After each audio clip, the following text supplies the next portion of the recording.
Hi, and welcome to the Confident Woman Podcast. I'm Rachel. And I'm Erin. And we're here to keep it real, raw, and what it means to be the confident woman.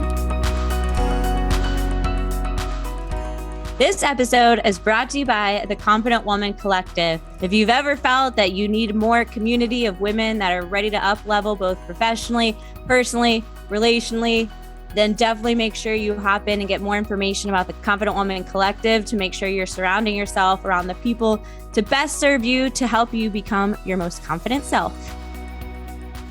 All right, welcome back to another episode of the Confident Woman Podcast. And today I have with me a very special guest, Janelle Lynnae. Janelle is the founder of Next Level Confident. She is a confidence coach, national speaker, author, thought leader, and corporate workshop facilitator who teaches women how to shift negative thought patterns into empowered and confident ways of thinking and being. Her mission is to help every woman step into her power and see herself as the valuable badass she is. So, I mean, if that doesn't tell you, that's not a perfect fit, but hold on, it gets better here because this is where it gets relatable. So Janelle lives in San Diego and loves boxing, yoga, hanging out on the beach, reading personal development, and dancing with her husband in the kitchen. She's a woman of faith and dog mom to the adorable Denny. And her debut book, super excited for this, is called Flex Your Confidence Muscle. So welcome, Janelle. Yay. Thank you, Rachel. What a great intro. And I know that you and I have so much in common. So I'm just so excited to be here on this podcast. It embodies everything I stand for. So I just feel so honored to be a guest on your show.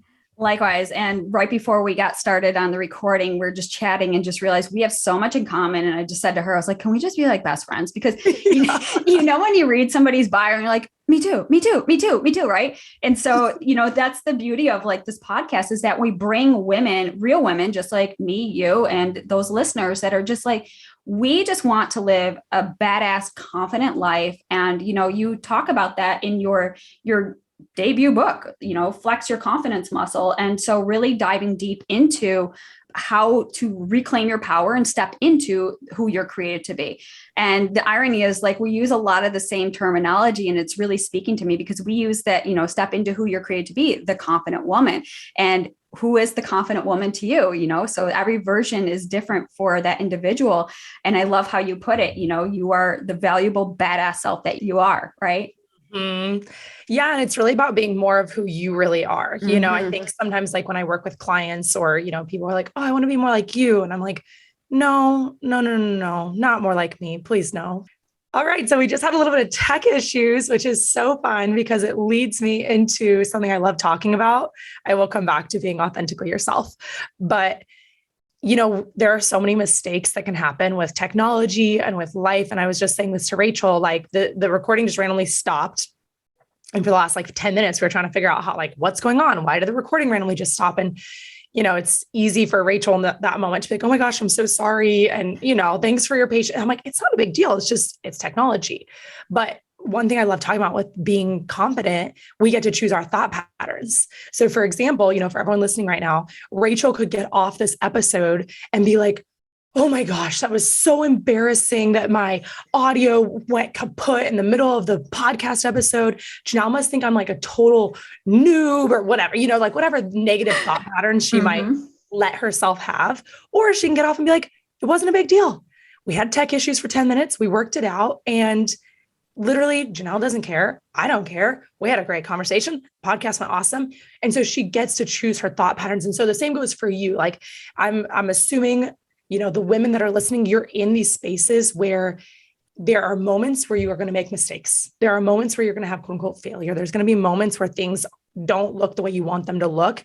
And it's like, it reminds me of one of my speaking engagements for Cisco. I turn on my computer. It was 10 or 15 minutes before.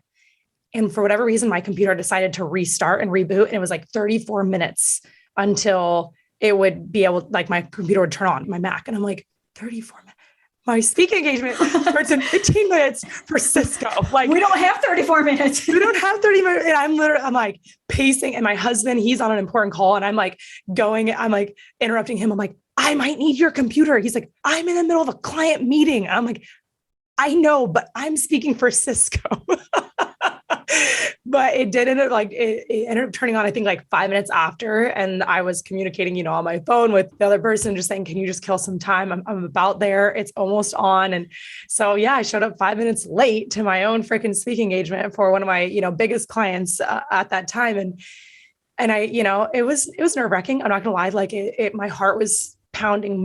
I had a very hard time getting out of fight or flight for that entire speaking engagement. Cause I was just like, I'm plugged into the power source, but the whole time my battery's on red. So the whole time I'm like, will it die or will it stay on, or things like that. Anyway, all that goes to say, we get to choose our thought patterns. And afterwards we can either beat ourselves up or we can say like, oh, everyone was thinking about me like this and stuff.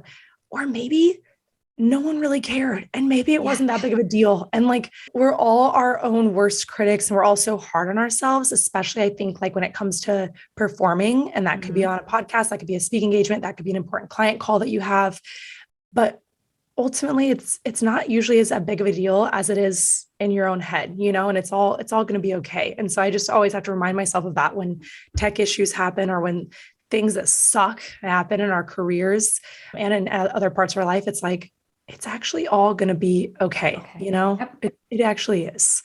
Yes. And that's such a great point. And when we just kind of got cut off, I was just like a freak out moment because I have zero tech skills and I'm thinking, am I going to pull this together? How is this going to happen? And so, but you just do the best you can with what you have. And when you're in that space and you just are trusting and open and receiving that the other person also has your best interest at heart. And it's like, okay, well, I'm just going to stick with you because, things happen, especially tech. I mean, do we have any control over that? Right. So, mistakes happen, things happen. And, it's such a valuable lesson. And so with that lesson, it leads into, really what you do and help and, empower women to change those thought patterns and change their beliefs and the narrative around how we think, but more importantly, how we show up. And so, how are we showing up in those moments that, could be those fight or flight moments or those moments of as a recovering perfectionist, right? We're always looking to be on the mark, but every time we show up, we're going to miss the mark because there's no such thing as perfection, right? So it's what we do with the circumstances and situations is really shapes our character into who we become. So valuable lesson. So really thank you, tech. There's the lesson in the tech for teaching us a lesson here. And one thing I'll also say here is that for me, I've started to do a lot of breath work. And I've noticed that learning how to take harness of my breathing, which I know sounds probably so cheesy to some people right now, because I never used to be into I would go to yoga, but that was different. I was like, yeah, I go to yoga and then I come home and then I'm back to my intensity towards work or whatever. Right. But really learning how to get out of that fight or flight and learning how to bring your heart rate down and relax your lower stomach. That's a big one for me. So when I start to feel that tension, especially in these situations that are very nerve-wracking, you could be presenting for your company. You could be on a call with your boss, or, maybe you're sitting down to do a hard conversation with a spouse. I don't know. There's so many moments where that fight or flight can start to come up and we feel that our heart pounding and the shortness of breath. And it can be so hard to get ourselves calm and present. But for me, taking that breath, relaxing the low stomach, because I've noticed I carry a lot of stress and anxiety in my low stomach area. And of course, neck and everything like that. But when I can just start to do some big breathing, and I'm sure, maybe people have heard this before, but square breathing, which is basically a 4-count inhale, a 4-count holds, a 4-count exhale, and then a 4-count holds. You begin slowing down your breathing, and then you're able to be okay, it's going to be okay. And then especially if there's a tech issue, or especially if you're in the middle of something where you kind of need to be thinking, it helps you think more clearly, because when your heart's pounding 1,000 miles an hour and you're like, oh no, right. And you're trying to fix the technology, or you're trying to fix whatever you need to do. It doesn't really, or present whatever you need to present. It doesn't end up being as easy to do because you're just, so tense and so stressed. And so right. For me, taking that time to be okay, I have time to take a few deep breaths. And even if that slows me down on the front end, I know that then I'll be able to do the next thing better because I'm breathing. And there's a military type term that I always remind myself of, which is slow is smooth and smooth is fast. That's like my mantra for life, because I can be the person who really wants to get things done very quickly. I like to be efficient. I like to check things off my to-do list. I'm like, go, go, go, go, go. Right.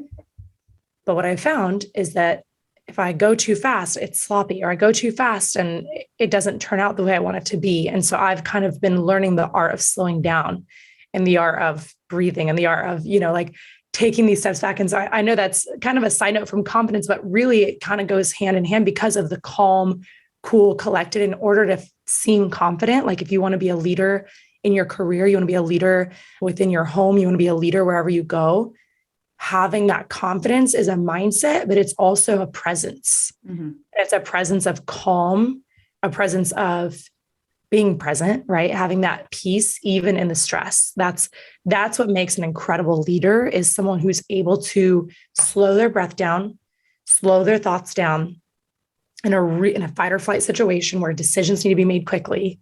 You slow it down for just a moment. Slow is smooth and smooth is fast. And then you're able to create the right decision in that moment, or the right choice, because you've slowed down long enough to think. And that's when people will start to recognize you as a leader, because they can see your presence and the way that you're able to handle these high stress situations. Right. And your calmingness is actually comforting to the audience that you're presenting to, because when you're panicked, they're panicked, right? So it's about taking the ownership of who you are, right? So like you said, your heart could be racing, your mind's over here scrambling to figure out what's happening. But when we connect the two through breathwork, and breathwork is such a powerful tool that, you don't have to have like some meditative breath work kind of arsenal, but really what you had said, breathe in for 4, hold for 4, exhale for 4, and repeat that cycle until you feel this calming sensation. That's your mind, and your mind connecting with your heart to bring down your body, so this adrenaline isn't at its highest peak, and you can continue leading and just being in that present element, which is great, because all these things really tie into, with the tools that you've just shared right now and I love that we just had a real life live example, right? Mm-hmm. Things could happen. And how do we recover? How do we bounce back from, these setbacks, right? So it's part of your mission, right? Really to help these women to help, change their thought patterns, recognize the behaviors and the actions that are leading us towards a place that we don't want to go, and kind of bringing us full circle so that we can really empower ourselves to be calm, cool, collected, be that confident, badass woman, to be your best version of yourself. And so like a lot of these things, you learned obviously through your own experiences, through your passions, through your work, through just life in general. And you're so committed to giving back and empowering women to do the same. So I'm curious, I love your story. So let's kind of talk about the story. Like, how did you even get into, this line of work? Why you feel so called to lead women in this direction, and also your book. What led you to write this book? And give us some juicy nuggets without giving all the details away, because your book is fantastic and it's already ranking in awards and achievements. So, oh my gosh, give us all the goods, right? Yes. Thank you, Rachel. You're like the best hype woman ever. And I really appreciate that. It's like, we all get to be each other's biggest fans, Absolutely. Like confidence is really about being confident in who we are, but also having that abundance mindset where we're lifting up other women. So thank you for just encouraging me and lifting me up like that. Absolutely. So to take it back a bit with telling my own story about how I got to where I am, it's because of, the pain that I've been through. And I think that that's where most of us find our purpose, is through the pain that we've walked through. And so when I look at my past and my story, it really starts back to about late middle school is probably when, and probably even before then, that was when I really started creating a lot of different limiting beliefs around my worth, and thinking that I was an outsider, thinking that I didn't really belong anywhere that I went. I was homeschooled for like most of elementary school and then a little bit of middle school. I was going back and forth between public and homeschool. And so I felt like I would hang out with these homeschool kids and they were like kind of nerdy. And I'd be like, I'm not like these nerds. I'm so cool. And then I would go to public school and then I'd be like, oh man, all these kids are so cool. Like I'm not as cool as them. And I think I was a lot more innocent and, a bit sheltered. So I didn't know like a lot of the innuendos and sexual jokes and all this stuff. And so that's and these are some of the stories that I really dive deep into in my book, is like I take the reader through what happened in fourth grade and the limiting beliefs that were created from that experience, and what happened in seventh grade and the experience, like the limiting beliefs that came from that experience. And obviously my goal in that is because I want readers to think back to their past. And so it's been insane how many times I've talked with clients on the phone with coaching, and I'll be like, where do you think these limiting beliefs came from that you're struggling with at work today? And they're like, I don't know, just probably my boss, treating me like blah, blah, blah. I'm like, maybe, but you're attracting this result into your life. And there's something deeper here than just what's happening today. So let's peel back the layers and think about what happened in your past. And when did you start first confirming this lie that your voice doesn't matter, or whatever the limiting belief is that we're discussing. And so usually if I share some of my own stories, then she's like, oh, you know what? That reminded me of this time when I was in sixth grade and I was running for, class president. And, and then this is a real story. Actually, one of my clients got teased because of her ethnicity and said that they wouldn't choose her because of the color of her skin. And like, those are the stories, I'm hearing my clients saying this, and it's like, I'm crying as I'm coaching them, like, okay, let me just wipe the tears, because this is like so heart-wrenching that you experience this. And then, usually in these moments, like my clients are like, wow, I've never even thought of that story before. I've never thought of that memory. And I didn't even really realize that impacted me. And so if you're listening right now, I would really encourage you to start to dig into, your childhood memories that might feel a little, even, they might not seem even that horrible, or like they might feel a little bit innocent, but if they are really crystal clear in your mind, then usually, and I know there's positive ones too, so I'm not just trying to focus on only negative, but we're talking about limiting beliefs and where they're created. So generally, if there's kind of a negative or kind of sour taste in your mouth when you think of this one experience from somewhere in your childhood, that usually means that something kind of clicked in your brain at that time and formed a new limiting belief. So anyway, going back to my own story, is that my family moved from upstate New York to Colorado when I was 13 years old. And I did not want to move with my family. I told them, I'm not going with you. If anyone is into Enneagram, are you an Enneagram fan at all? What are you? I'm a 2. You're a 2. Okay. I'm an 8. So I was kind of challenging things from a very young age. And so 13-year-old Janelle was like, Mom, Dad, I wish I could move with you, but I'm going to Cornell University in 5 years and we live in Ithaca. And so like, I'm unfortunately not going to be able to move with you to Northern Colorado, but I'll come visit as soon as I can. And I have some friends I can stay with. I already worked out the whole deal, so see you soon. Bye-bye. And they said, LOL, pack your bags. You're 13. You're moving with your family, obviously. So we moved to Colorado. And so I think it was kind of around that time with the move and then just changing hormones.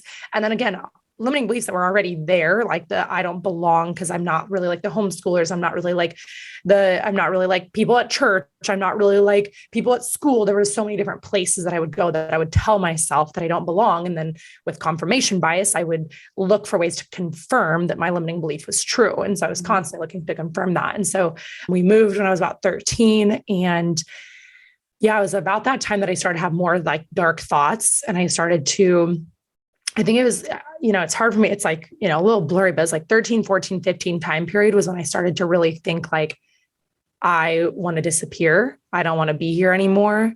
Maybe I'll run away from home. And I would get like a kind of an ego boost off of thinking about like my family and the kids at school and everyone being like missing me and being like, oh, like Janelle is so great. And I'd be like, yeah, like I'd be like Tom Sawyer, like watching from somehow on top and like seeing the whole thing unfold. Right. It becomes like a fantasy escape the reality. And then when you get to these pain points, it's our mind, because, we can't sustain the pain. So for us to, at such a young age, I mean, we don't have jobs, monies, and cars and go, leave the situation. We disconnect and we live out a fantasy version of the reality because it's so painful to be in it. I mean, I can relate to every single one of those pieces that you're talking about. 100%. Wow. Yeah. But to your point, like we have no numbing agents also. Well, I mean, I guess like every 13-year-old now has a smartphone and has TikTok and Snapchat and everything. But I didn't have those things at I didn't either. We didn't have the internet. Right now, so yeah, we didn't have the internet. Or like I did actually beg and got a phone when I was 13, and my parents were like, you can get a phone if you get a job. And I was like, fine, I'll start babysitting so I can get my own phone. And, I could send 250 texts a month, and you had to check to see if you had reached your 250 texts, whatever. Anyway, if anyone remembers that time period. Yes. But anyway, I think it was around that time where I started to think those thoughts. And so what I actually started to envision was my funeral. I would picture people coming to my funeral. I would picture them being like really sad and crying, and like all the popular girls in school would be like saying nice things about me and how great I was. And then, my parents were on the stricter side. Of course, I know they were doing the very, very best that they could. And I have like so much love and honor for my parents, and they did an amazing job. But at that time, I was like really not vibing with their parenting style. And I was very rebellious. And so, in my mind, I'd be like, then they could, they would wish they had let me have more freedom and stuff like that. And I would picture everyone crying. I would picture it being packed at the funeral. They had to have like an overflow room because there were so many people that wanted to come see me. And so there's like this whole like dark fantasy, like you're saying, where it's like escaping and like feeling good about everyone missing me. And so it was around that time that I started to think about potentially taking my life. I started thinking about like how I would do it. And I never actually did anything with those thoughts. It was really just like laying in bed at night, thinking lots of wild thoughts, going down these dark fantasies that I would, think about, okay, well, maybe if I were to kill myself, would I use a gun? Would I use pills? Like I was just playing with thoughts, which is dangerous. And I didn't realize how dangerous it was to allow myself to play with those thoughts. I also didn't even realize that this was like, could be even categorized as like depression or suicidal or anything like that, like in my mind. And what everyone saw on the outside, like actually my parents are visiting right now. I live in San Diego now, right? And they live in Colorado. They're visiting, and we were at happy hour yesterday. And my mom was like, it makes me really sad that you like had all these thoughts. Like, why didn't you tell us? And I'm like, I didn't tell anyone, like not even my best friends, not my parents. There was no one who knew what was going on in my mind because I wasn't willing to be vulnerable with my thoughts. I didn't want to bring those out into the light. I thought they were like, I knew they were not good thoughts to be thinking. Like I knew they were bad, but I also don't think I thought it was that big of a deal that I was thinking those thoughts. I don't know. It was a very weird, I think we all can probably relate to that, where like we think things and we're like, oh, it's not that bad. Okay. I know it's kind of bad. I don't really want to tell anyone that I'm thinking these thoughts. And I really do think that's where really big limiting beliefs and really, really dark stuff can happen when we continue to ruminate on our dark thoughts and we never bring anyone in to support us. And that's what I did for a long time because I resisted vulnerability. I resisted feeling weakness. I just wanted to be strong. I wanted to have it all together. And so I was the happy friend. I still looked confident on the outside. That's what's so crazy. And so when I talk about confidence, I'm not even talking about like, I do talk about posture. I do talk about, how we carry ourselves and all those things. But like, when I say confidence, I mean like a deep rooted self-worth of like actually believing that your life matters and actually believing that you have a purpose and that your creator didn't make a mistake when he made you. You have like things set inside of you that are your gifts, your strengths that like no one else on this planet has. And I didn't see that for myself. And what I will say is I had this weird, this is, I think, what happens when you have ego that's like really running your life. Some moments I felt very, very special, right? Like I would tell myself that I was so special. And that's when you actually know true insecurity is when you have these fluctuations between I'm insanely awesome. I'm so special that really no one else gets me because I'm like literally God's gift to this planet. But at the same time, I'm a piece of shit basically. And I should die. So like those fluctuations were like what my thought patterns were like at that time. And so anyway, I didn't take action on any of them. But what I did do is I started to then think a new thought, which was, well, what if I were to die of a natural cause? Maybe I could die of like a car accident. And if I died of a car accident, then no one could be mad at me for doing, that would be an accident. And then also it could just be like a natural thing. So again, these are all like kind of subconscious thoughts. Not like every single moment of every single day I was thinking of it, but it was kind of in the back of my head, floated around a lot, didn't face them. I used to journal even back then when I was 13 years old, I would 14, 15, 16, I would journal, but that never came onto the journal because it wouldn't even leave my thoughts because it was so dark and I didn't want to face those thoughts. And so I started to believe that I was going to die in a car accident somewhere in my mid-20s. And I did actually tell a few people along the way. And then when I did tell people, it was kind of inappropriate timing. Like I would just kind of like throw it out there. Like one time I was like in college drinking with one of my best friends. And I was like, yeah, I think I'm supposed to die in a car accident in my 20s or something. And she was like, oh my gosh, we have a family friend who used to think he was going to die young. And then he did. And what's wild, Rachel, is that the more I share this story, even though like, I know some listeners right now are like, can't relate at all to like maybe this dark of thoughts. And I really hope that no one here is relating. Okay. And that's that, but I'm going to validate that because, well, first of all, thank you for sharing this, because holding the space here to have this conversation, because it's not easy for just somebody to just say, yeah, I had deep, dark thoughts and these are the actionable steps that I was running through this narrative in my mind. But the truth is, like, just that powerful story right there, I will confirm I've also had them. And it changes the trajectory of your life. It literally does. I use those exact words. I think we are best friends. We're like soulmate sisters here, Rachel. Literally, it changes the trajectory of your life. And that's what I teach on now, is that your beliefs lead to your thoughts lead to your actions lead to your results. So my result for so long was mediocrity, because I was literally just waiting for my time to end. Mm-hmm. And I was like a hamster on a wheel. I looked happy on the outside. Everyone thought I was doing great, but I didn't. I basically, it was like an armor also to like not give a crap about anything. I'd be like, I don't care. And I was cool because I didn't care about anything, right? Like I could take risks. I don't care, and I didn't really care much about like what degree I chose for college. I went to college. I was like, it doesn't really matter.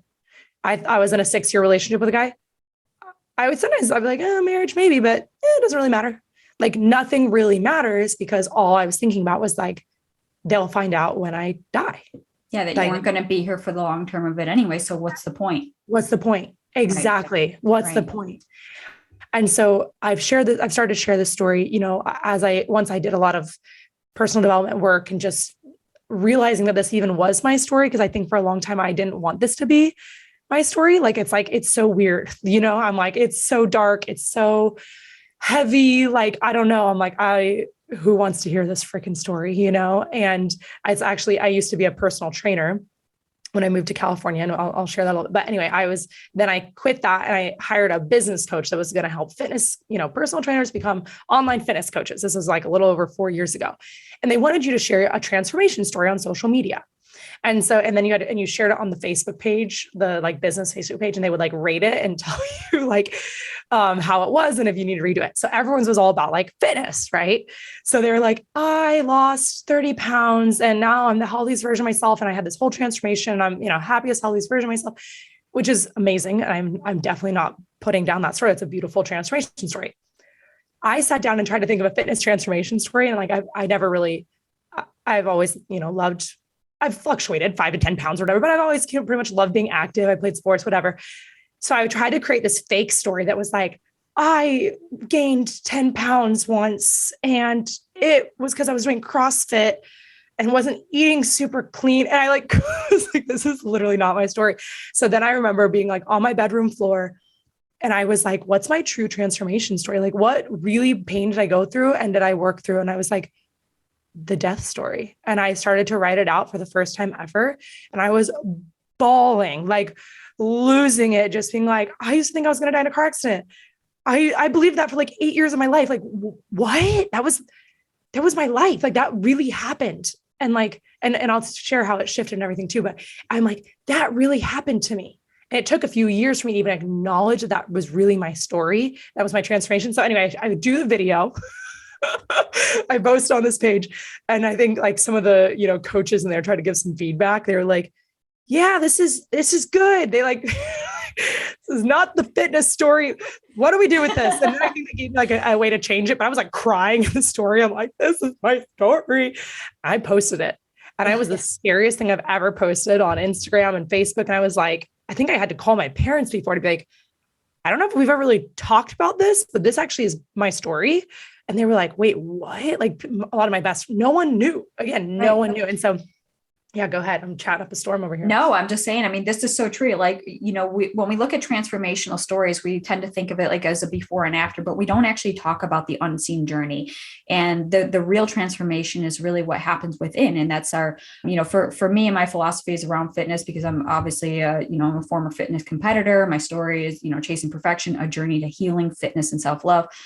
So when we could turn these things and we tend to look at fitness from that physical, aesthetics look, we have to dive deep into it. And so part of my philosophies with the fit from within is, mental, emotional, spiritual. Well, the physical becomes the byproduct. It becomes the beliefs, our limitations, our thought processes, our spiritual bank. Where are we at this point? And so, the physical is just this vessel, this being, but we can't look at it from just the external when it's an internal battle of the unseen forces, like it really is.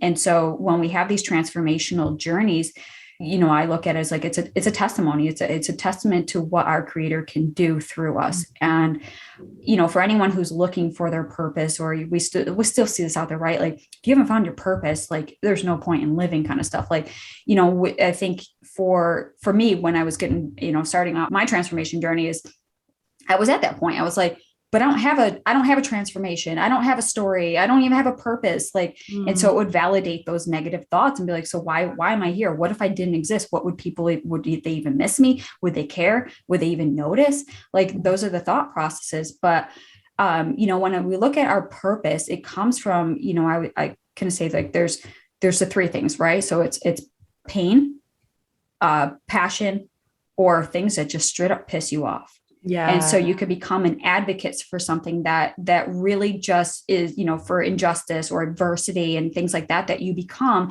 an ally and an advocate to fight against it. But that typically comes from a place of pain that fuels that emotion, that then passion. You tend to think of like passion is just always like happy, happy, joy, joy. It's not. Passion is a deep rooted, this is why I do what I do. And so it becomes this transformational story through our pain, it becomes our purpose. And we live with this passion to ignite and be a catalyst for life change and sharing these stories.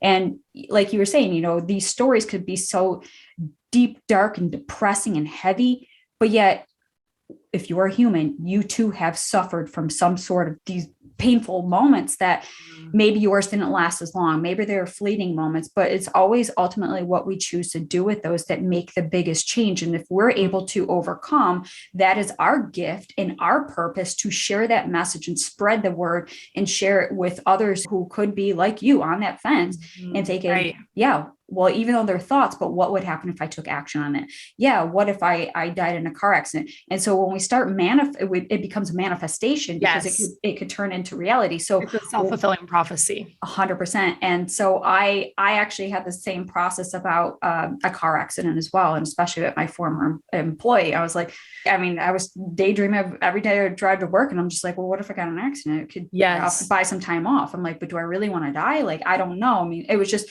what we go to these lengths and our mind plays tricks on us, but it's really up to us again to have that power and control over our mind, because our thoughts will dictate who we become unless we get ahead of it and say, not today. And so I love that you share this, because the vulnerable shares, it creates that relatability. It gives others permission and the courage to show up and share as well. And that's actually something I hadn't talked about. And even in my book, I am raw. Like, it cutthroat to the point where I'm sobbing every time I'm reading it. And my book is a bit more front heavy because of the depths of our lows to get to our high, so that we can come out of it stronger, more courageous, more confident, and just have that fire lit inside that says, this is my purpose, this is my mission, and this is what I'm living for. Yeah. And I think to be able to have that, to your point, Rachel, you have to actually become aware of your story. And like, I can already know that there's some women listening right now. They're like, well, haven't been through anything that painful. I haven't had anything that dark happen. I had a really good childhood. I had a really, everything's been pretty easy for me. And I think that can be true. And that's a beautiful thing. So I'm definitely not, being like everyone should have, but I do think we all have pain. I think that, unfortunately, with our society, especially now being very much like toxic positivity, I think a lot of times I've worked with women who think they don't have a story. And as we start to peel back layers of we begin unnumbing. And that's a lot of what I talk about in my book is the art of unnumbing and actually starting to wake up to what has really happened in our brains, because our thoughts are so weird, because they're not tangible. So you don't necessarily look them in the face very often. And so they could just pass through your brain and you might not even be really aware that you're having that thought. So much of our mind is unconscious. I believe it's 80% of our thoughts are unconscious thoughts. And so the work that I do is helping women become conscious and insanely aware of those thought patterns that are going through their mind. So, because awareness is the very first step. So for someone who's like, I don't have a story, I don't really have pain, you probably do. You probably do have a story. You probably do have some pain in there, but you actually haven't allowed yourself to take the time to look them in the eye because we're so busy numbing. And like we were saying a little bit ago, like as a child, like, you didn't have as much availability for numbing, but now we have families, we have to-do lists, we have social media. There's so many distractions, right?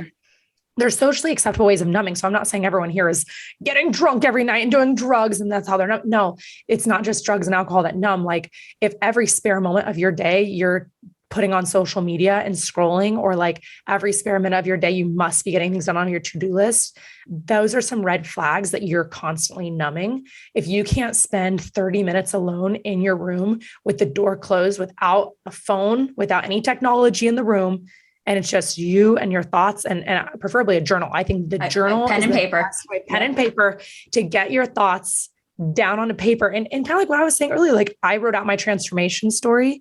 And what if you listening right now, what if you actually took some time after this podcast?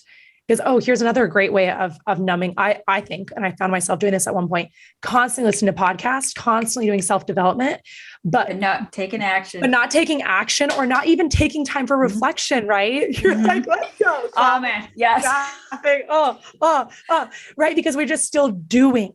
So I'll grow more, more podcasts, more Audible, more books, and more growth. But actually there's a time for less is more. There's actually a time to turn off the podcast and have silence in your shower and to just sit with your thoughts. There's times to sit in your room with the journal. Like I said, don't try to put on a podcast. Be like, what is my transformation story?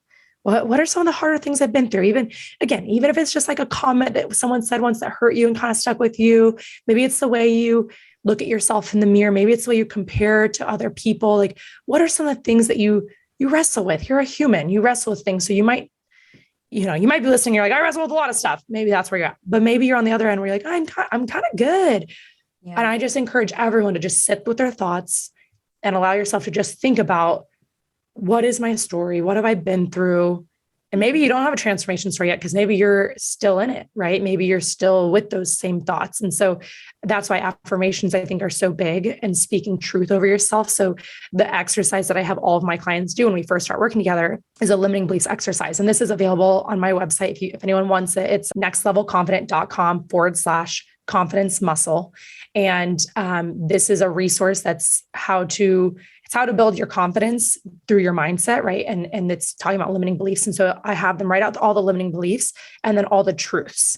And so the truths then become your new affirmation. They're like personalized affirmations for you that are combating your limiting beliefs. So if you have a limiting belief, like I'm annoying and people get annoyed with me whenever I speak up at work and meetings or something like that, then your truth would be something like, likely no one thinks I'm annoying. And if they do, that's not my job to prove to them anything, because I know that I am lovable. My thoughts matter, my ideas matter, and I'm valuable to my organization or whatever. Like you want to make it kind of specific to the thing. So if it could be within your relationships, could be in your career, it could be with your health.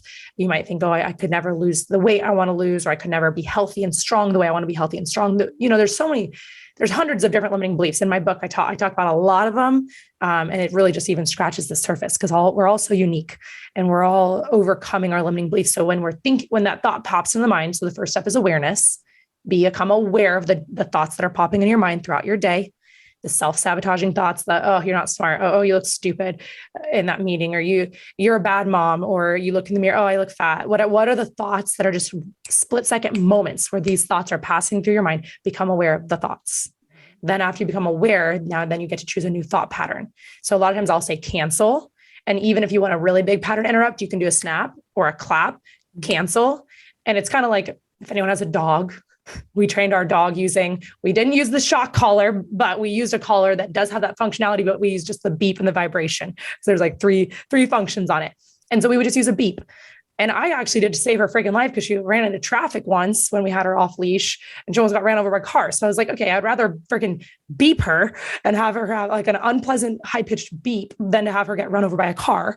So the beep would help pattern interrupt her. So she would go to try to run towards, she'd see a dog she wanted to say hi to. And again, sometimes they're friendly dogs, sometimes they're not. So I need to be in control whether you're saying hi to that dog or not if you're off leash. So I would press the beep button and it would jolt her and she'd look back at me and she'd come running towards me. And I'd be like, come here. And she'd come. I'm like, wow, this thing works like a friggin' gem. Always people ask me at the beach all the time, how do you take your dog off leash and how does she listen so well? I'm like, Amazon, go buy this. It'll change your life. Anyway, so we can do that with ourselves. Random story. We can do that with ourselves. We can pattern interrupt ourselves. And so when you see that thought or you hear that thought and you're aware of this thought that you said to yourself, that's a negative thought, it's not kind, cancel and either a snap or a clap, and then choose your new thought pattern. Even if you don't believe it right now, right? You'll begin to manifest it. You'll begin to believe it. I am beautiful. I am smart. My ideas are valuable and were valuable just now in that meeting that I showed up to, or my husband appreciates me, or whatever it is that you're wanting to believe. Just choose that new thought and you won't believe at first. Like everyone always says, well, what if the truth doesn't really feel like the truth? It feels like the lie and the limiting beliefs feels like the truth. I'm like, yes. Yep. That is what it will be for a while. And then you'll keep saying it over and over and over again. And it's a placebo pill. You've wired your brain towards the limiting belief for however many years now, probably decades. So it's going to take some freaking time to begin the new rewiring process to create new neural pathways in your brain. It's going to take some time. So be patient with yourself.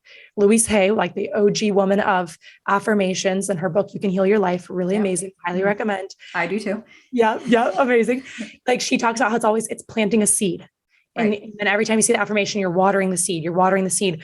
An apple tree doesn't grow overnight. So just keep watering it, keep showing up for those affirmations. And an affirmation could be like, literally you have them written down on your phone. Like I have this and I look in the mirror and I say my affirmations out loud in front of the mirror, preferably every day. But of course I'm a human, so it doesn't always happen every day. But sometimes it's in the heat of a moment where you're driving to work, like you were talking about with your story. And so you're probably not going to pull out your phone and start going through your list of affirmations. In that moment, it's just, okay, what's the truth? What's the truth? And take those extra 10 seconds to intentionally choose a truth in that moment.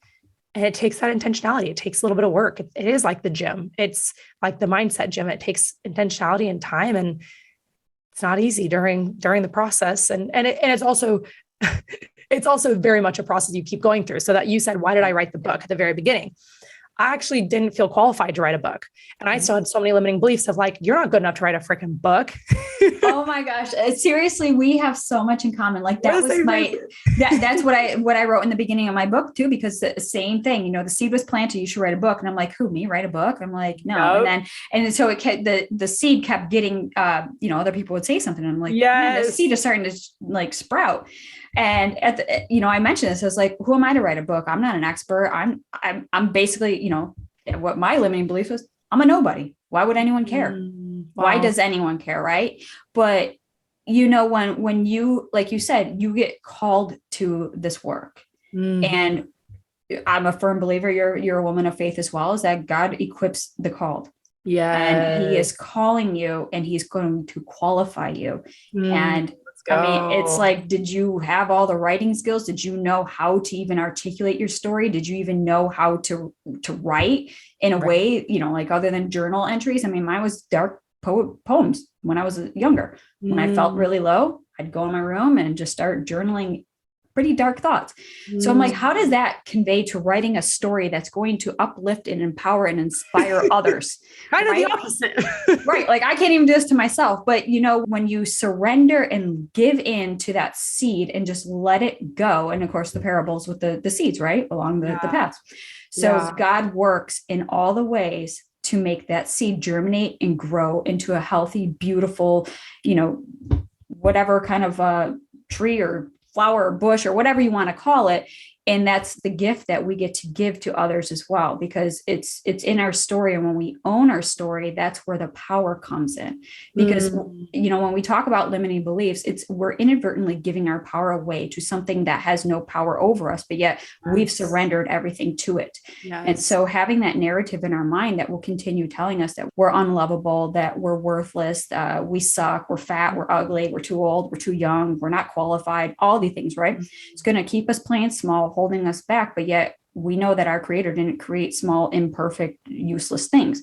Right. We're made with, for, and on purpose. And that's where we have to really recognize like who we are and whose we are. And that's where our strength and confidence is found, because it's deep rooted within. So when you start looking within, that's where you flourish. And so all these external things in life that happens will shape us, but really, whose voice are you listening to? That loud, obnoxious, annoying inner critic that's going to tell you all those negative things.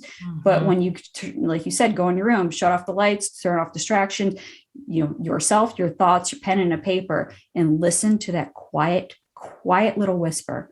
Because soon when you start giving that one attention, that becomes the voice of discernment, wisdom, and love, and all the things that we're longing for externally. That's all found within, but we need to spend time with that version.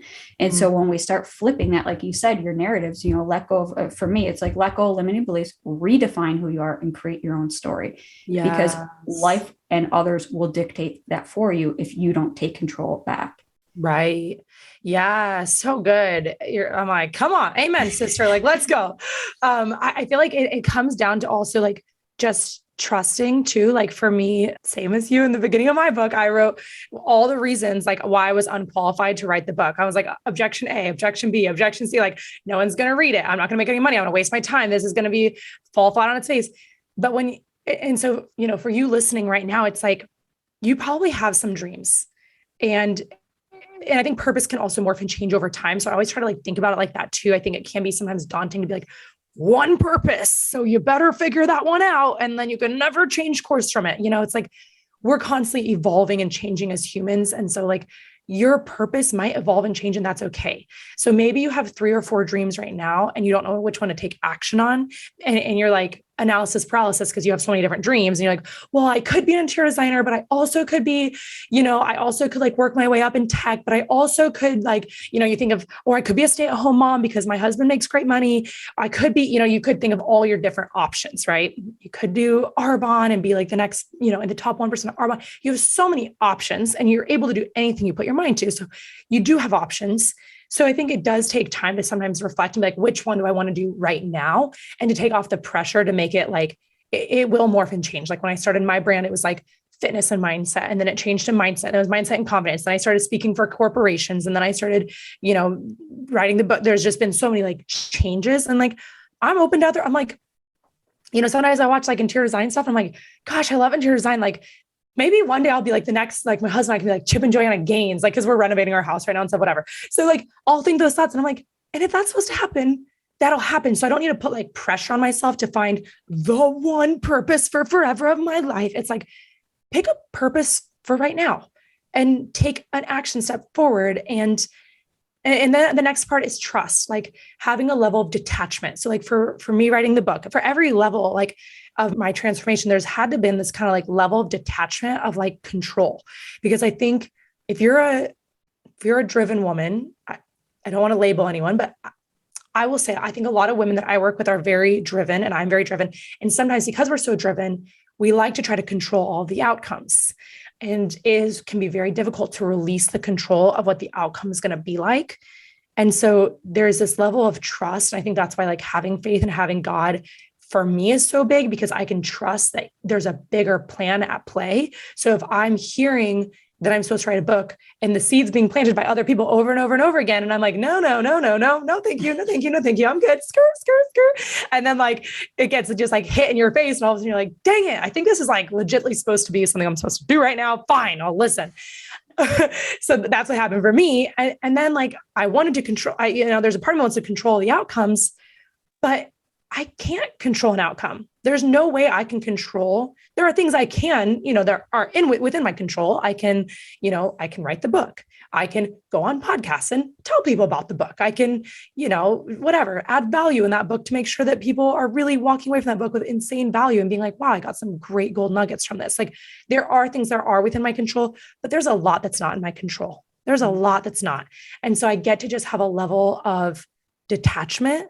And that was my word for 2021, actually, was detachment, because I am like, sometimes I try to control things too much and I try to like make them be a certain way. And I'm like, I don't know how many copies of the book will sell. I don't know how quote unquote successful it will be or not be. I really don't have full control over that. I can pray, I can do my affirmations, I can do all the things, I can take action as much as I can. But at the end of the day, like, you don't really know. And so when it comes to you, like taking your first actions on your dreams, you really won't know all the steps. You really won't know.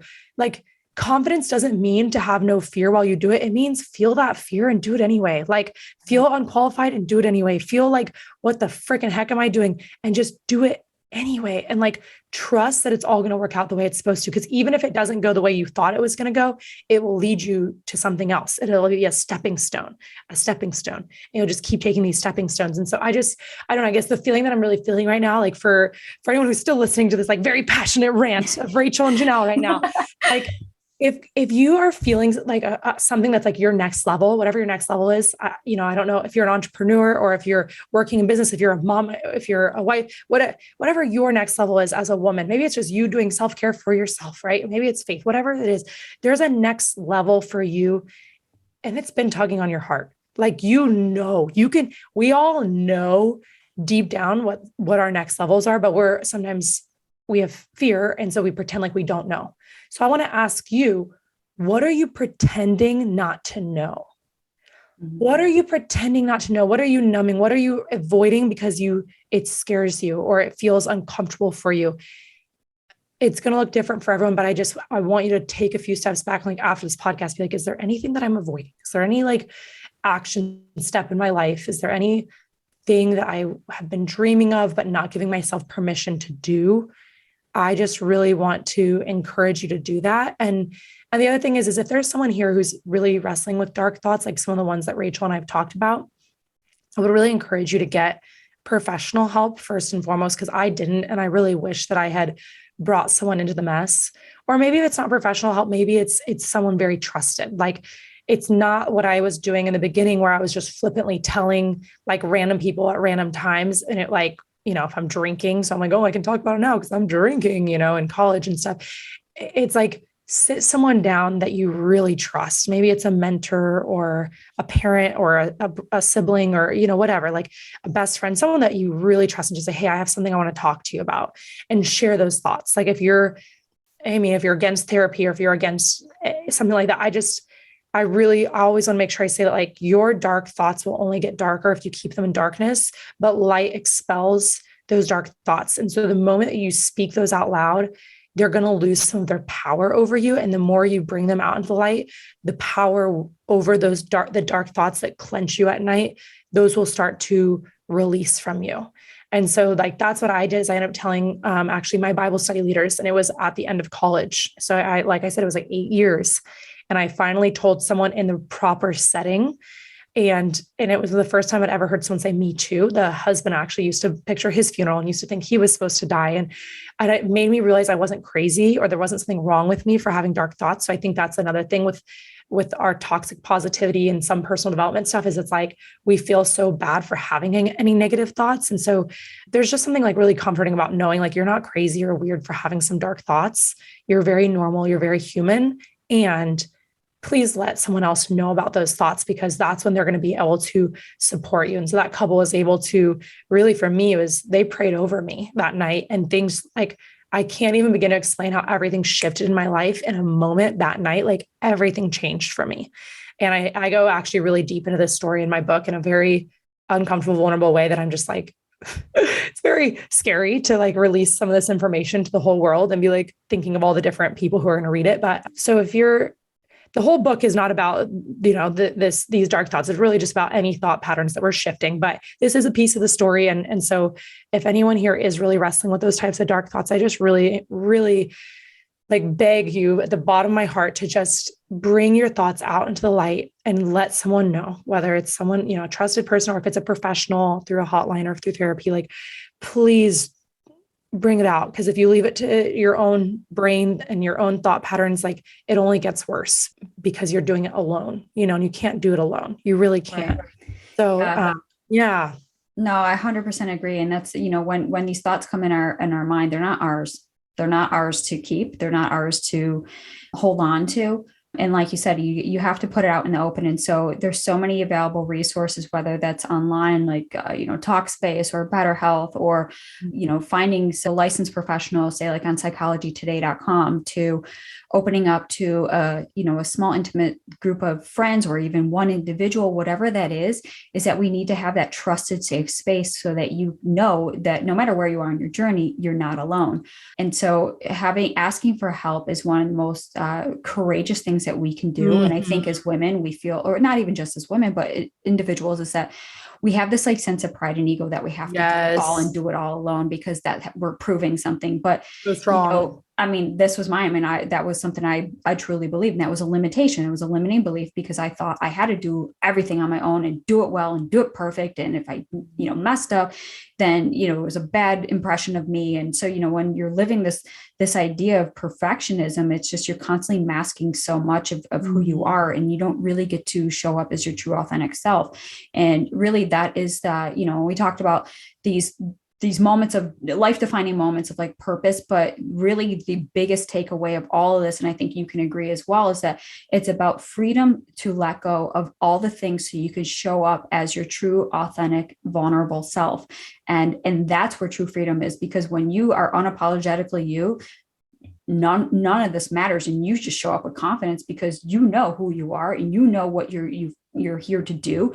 And it's just only something that you as the individual can take responsibility and ownership for. And the beauty of that is that you get to create all of this, right? So that's why I say you have the power to create your own story. So if the story that you're in right now isn't serving you and it doesn't have the happy ending, and you don't even like the role that you're playing in it, well, you're the writer, director, producer, leading star, actor, all the stuff, right? So start making these small changes and implement, so that you can start creating a life that you absolutely love. And it's not going to happen overnight. And this journey doesn't happen overnight. It's literally life. Life is the journey. Right. So many golden nuggets and takeaways here. I feel like we could seriously talk for like hours and on end. I mean, seriously, we can't. But I would love for you to, let our listeners know, first of all, where they can find you, find out all the details, but more importantly, how they can get their hands on your book. Your book is life-changing. And, I'm an advocate for all those women, sharing their stories, having that courage and confidence to just be like, this is me, take me as I am. And if you don't like me, cool, because I love me. And that's the beauty, when you could come full circle and be like, it isn't about them, it's about you. You have to be okay with what you do throughout the day, as you put your head on your pillow and say, how did you show up? Were you pleased with it? Do you have regrets? Like, only you can answer that stuff. But as long as you show up as your highest and best version, then that's all you can ask for at the end of the day. So tell us all about, Flex Your Confident Muscle, how they can, follow along with you, all the deets.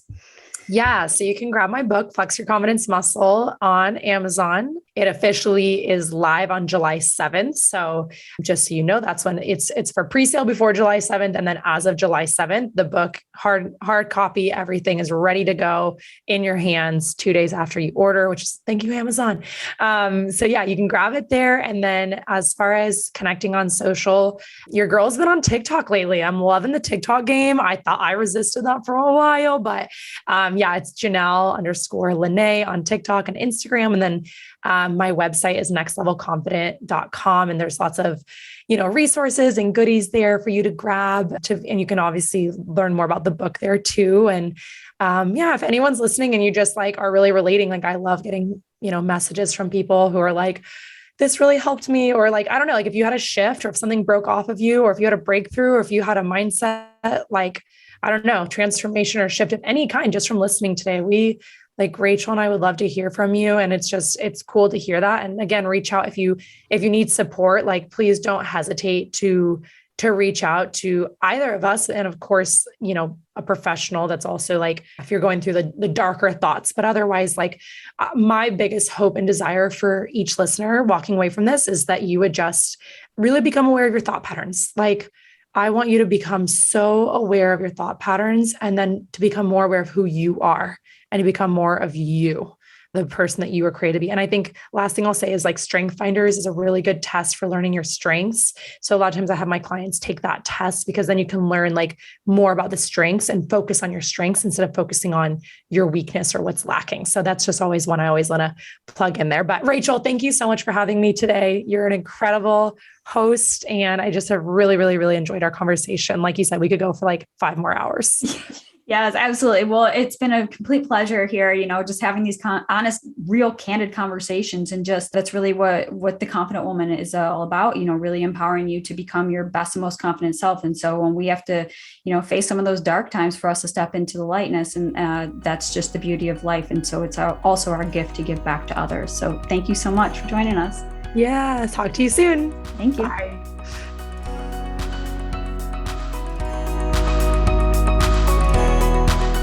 All right. Thank you so much for listening to the Confident Woman podcast. For more ways to connect with us, check out our Facebook group. It's the Confident Woman on Facebook. There's a ton of amazing ladies in that group that you can connect with as well. My Instagram is @Erin_travels for life. Make sure you go ahead and follow that and follow Rachel as well. What is yours, Rachel? You can follow me on all social medias @I am Rachel Brooks. Awesome. Thanks so much. Look forward to checking you next week.